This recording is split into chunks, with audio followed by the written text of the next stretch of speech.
If a person has been brought up in a violent environment, the person will understand more about violence. What do I mean by violent environment and understanding violence? These are two different things.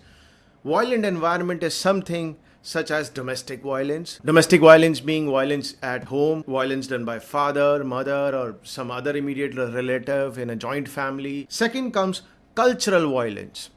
So now cultural violence is a very important factor. Now cultural violence is all about a culture which actually rewards violent behavior. Oh, he fought this guy. What a man this guy is. I respect this guy. That is what a violent culture is, because the culture is rewarding violence. Almost all fighters, all MMA fighters, boxers, they come from this background.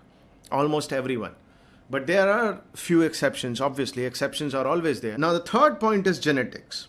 Now, it does not has much role to play, but still it has some role. So there are genes like DRD4 gene, which is dopamine receptor D4 gene. Now it has two variants, 7R plus and 7R minus. 7R plus variant makes people less responsive to dopamine. Dopamine is a rewarding factor, a rewarding neurotransmitter which rewards the brain whenever you take more risks in life. It can be financial risk, it can be an MMA fight. So people with R7 plus gene are more risk taking in life. But the study is inconclusive because there is no such thing as genetic destiny. 98%, according to Stanford scientists, 98% is about environment. Only 2% is genetic destiny. It does not define your destination. It only adds on to it.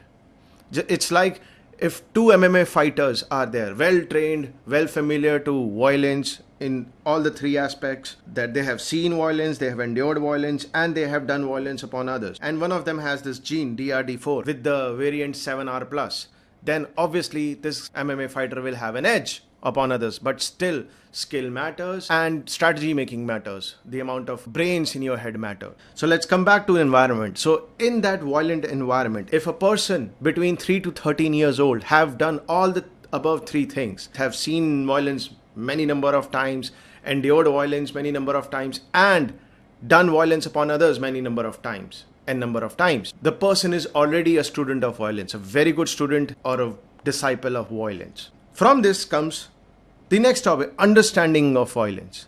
Obviously, if you have seen, endured, and done violence, you will have a better understanding of violence. So I was reading about Bokassa, the president of Congo, basically the king of Congo, the other day. Very brutal dictator, very brutal king. Basically an out of control psycho. He made Hitler look good in front of him. Not many dictators can do that. But what I learned about him during his early days of life, like when he was 5 or 7 years old, he saw his father getting brutally killed in front of him, in front of all the locality, society that he was living in, and nobody came forward to protect or save his father. And later on, his mother also killed herself. And from that moment, from that experience, he learned the value of violence, what fear can do. Nobody came to protect his father. Nobody tried to actually save him.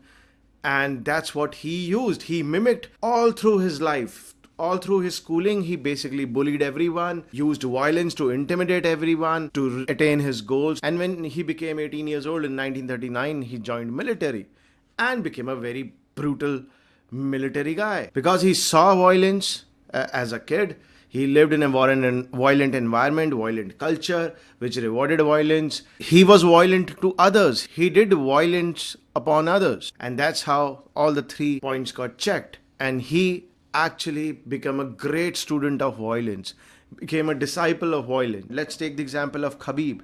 Khabib has been raised in a very violent environment.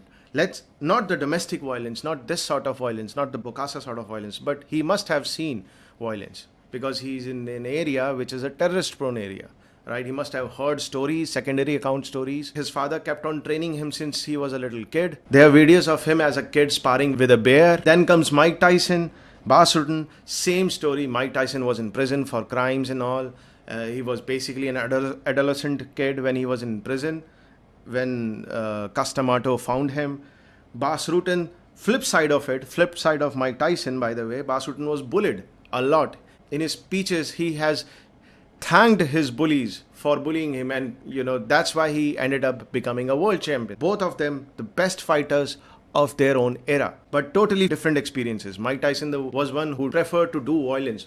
No doubt he must have been bullied too, but mostly he did violence. There is an interview of Mike Tyson where he is threatening a man. Now he has become a freaking saint, sage, basically. It's freaking amazing. His wisdom is awesome.